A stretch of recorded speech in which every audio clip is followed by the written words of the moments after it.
God dag! Det er en flott dag her i Bergen, og i dag skal vi snakke om naturvokabular. Dette er da vokabular om naturen, ikke sant? Vi er i naturen, fantastisk utsikt i dag. Jeg er så heldig at jeg kom ut her i naturen på en dag som i morges var det faktisk regn, men nå har det begynt å bli litt overskyet og sol. Og ja, det er en veldig god anledning til å ta en video her i naturen, sånn at du kan få se på dette fantastiske området. Jeg er nå ved Lyreneset i Bergen. Jeg anbefaler deg å dra hit. Det er fantastisk å gå tur her, bare ta en liten spasertur. Lukte inn den deilige naturen av masse blad, masse frisk luft, og ja, du får litt smak av naturen når du er her. Så, jeg kommer bare til å snakke til deg om naturen, om vokabular i naturen. Så første vokabular er da sjø eller hav.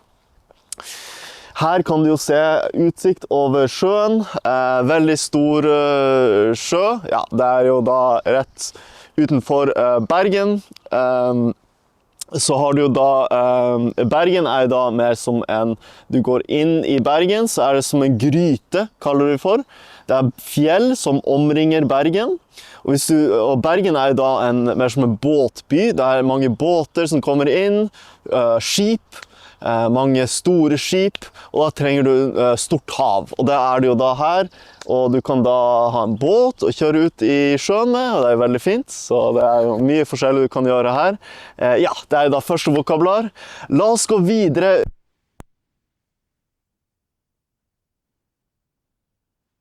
Ja, så selvfølgelig så vil mikrofonen min ha tomt batteri, så jeg må bruke mikrofonen direkte fra kamera, så man må være litt nærmere kamera for å snakke. Så neste vokabular er da et tre, veldig lett. Dette er et veldig fint tre. Trærne i denne parken er litt spesielle. Jeg vet ikke helt nøyaktig navnet på disse trærne. Det er det som er spesielt med Bergen. De er veldig flinke med natur, og beholde, være litt tradisjonell, og tenke annerledes, og gro opp planter og trær som er annerledes. Sånn som i Tromsø, der jeg kommer fra, har vi ikke slike trær. Vi har bjørketrær. Det er alt. Bare bjørk. Og de er ingen farger på vinteren, så på vinteren kan det være litt svart og kjedelig. Her er det jo da mer interessante trær og vegetasjon, og på dette treet så kan du se at det er mose, grønn mose, den er våt, og det er faktisk vann som drypper ned fra trærne nå, som treffer kamera, som ikke er så bra, men ja, nå kommer regnet litt, så jeg må være litt forsiktig med det, men ja, sånn er det i Bergen, du vet aldri når det begynner å regne. Regn, sol, regn, overskyet, regn, snø, alt. Ja, ikke så mye snø, men ja. Så la oss gå videre her og ta en titt på hva annet som er i den naturen. Neste vokabular er jo da en trestubbe. Dette er en trestubbe. Det betyr at det bare er en stubbe igjen på treet, altså treet er kuttet, og du ser at det er bare bunn som er igjen. Det er da en trestubbe. Ja, ikke sånn kjempepraktisk å bruke, men faktisk så er det ikke så uvanlig å se dette, fordi vi har veldig mange trær i Norge. Så ja, nå vet du det, at det er en trestubbe når den er helt i bånd av tre. Så sånn er det. Neste vokabular er da en kvist. Her har vi en kvist. Det er da vanlig å finne døde kvister, som jeg fant det da på bakken her, det du kan gjøre med slike kvister når de er større er å lage et pølsespyd, som du bruker for å steike pølse på bålet. Denne er jo åpenbart for liten. Hvis jeg finner en større en, så kan jeg bruke den for å grille pølse.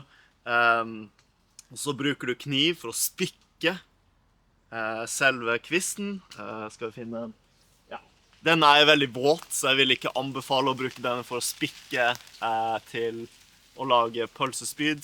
Ja, du bruker da kniv og spikker sånn, og så kan du grille pølse på bålet. Det er litt sånn, når du skal ut på tur, så bruker du naturen for å være kreativ, for å lage mat, for å grille, for å, ja, forskjellige ting. Så det er mulig å gjøre. Annet vokabular er jo da et blad. Det er da et blad. Så får du se her hvordan bladet er. Veldig fint. Så, ja, får ikke fokus. Her er et blad. Veldig fint, som du ser. Veldig sånn lysegrønt. Som er det som er spesielt med denne skogen. Det er liksom veldig sånn spesiell skog, Lyrenese. Jeg anbefaler deg å gå hit hvis du er her. Det er et blad som er veldig sånn lyst. Det er litt sånn vårlig, frodig. Du føler litt sånn sommerfølelse av å komme hit. Litt sånn, ja, du føler deg glad, litt sånn munter stemning. Munter stemning betyr at det blir litt sånn glad stemning av å komme hit. Hvis du ønsker å få litt sånn oppkvikning i kroppen din, så kommer du hit for å få litt godt humør, ja, og nyte naturen, og ja, veldig fint. Så ja, det var da vokabularet jeg fant på akkurat her og nå. La oss gå videre og se på andre ting. La oss se. Tro det eller ei, det er faktisk en sitteplass i naturen. Du kan sitte her og slappe av. Jeg skal sitte litt. Her kan du sitte, slappe av, nyte naturen. Det er også litt spesielt med Lyrenese. Du har da faktisk en plass for å sitte og spise din lunsj. Hvis du har med en matpakke, kan du sitte her, slappe av, nyte naturen og spise mat. Jeg anbefaler deg å ta med turklær. Jeg har nå ikke på meg turklær, jeg har på meg mer hverdagslige klær. Så jeg ble våt på rumpa. Jeg ble våt. Så det var ikke så smart, det var dumt, men jeg ville bare demonstrere at du kan sitte her i naturen. Det er ikke så vanlig å ha slike stoler midt i skogen, men det er det som er spesielt med Bergen. De er veldig flinke til å bevare naturen og tilrettelegge for at du skal ha en fin opplevelse og ha det en bra tur, rett og slett.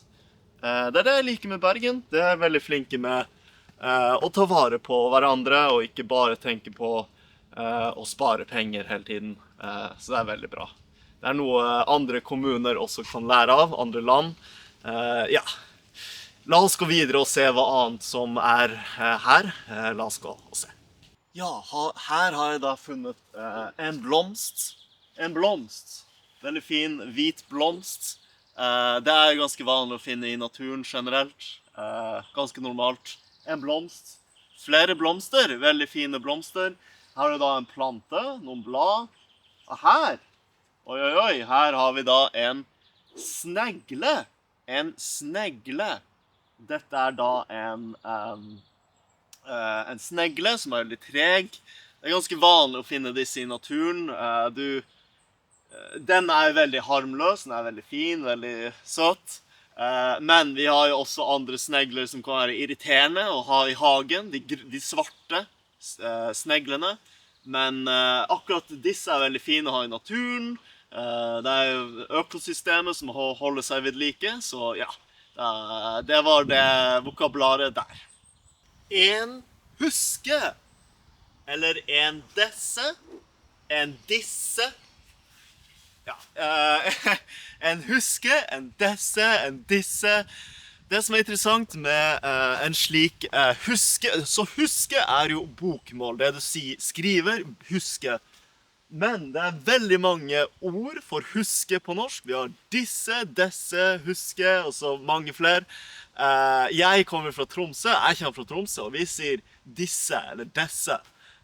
Ja, jeg vet ikke hvorfor vi skal ha så mange ord for huske. Hvem vet? Ja, å huske er jo også det å huske noe, så det er litt rart at vi har samme ord for det, men sånn er norsk. Sånn er det bare. Sånn er livet. Yes, sånn er det. Og det jeg glemte å si er det at husker er veldig vanlig i Norge. I naturen kanskje ikke så vanlig, men som sagt, i Bergen er det jo da slik at det er faktisk vanlig å tilrettelegge for barn, for å ha det gøy og kunne gå i naturen og ha forskjellige opplevelser. Så sånn er det. Vi liker å gå på tur, som du kanskje vet. Yes, det var det. Yes, her har vi da ei fjære. Ei fjære ganske normalt å se i Norge. Vi har veldig mange av dette. Ei fjære noe som ved sjøen her. Det ikke en strand. Det steiner, som du kan se, og så det tang, som det det grønne, som det ved sjøen, og der kan du finne krabber, du kan finne små fisk, du kan finne mye rart ved tang, der tang og tare og fjære. Typisk norsk med fjære, det her vi legger båten ofte. Vi legger liten båt ved fjæra, og så kjører vi med den lille båten. Vi ror båten ut til den store båten for å fiske, for eksempel. Ja, sånn det. Ja, nå vi ved endestasjonen. Det slutten av våres vokabular i naturen. Og siste vokabular jo da en bålplass, som du ser her. En bålplass, veldig typisk. Dette også en gapahuk, som da en gapahuk når du har et tak under deg, over deg. Og det har vi ofte i naturen rundt omkring i Norge, som en bålplass. Så kan du grille pølser, du kan steike, du kan varme deg hvis det kaldt.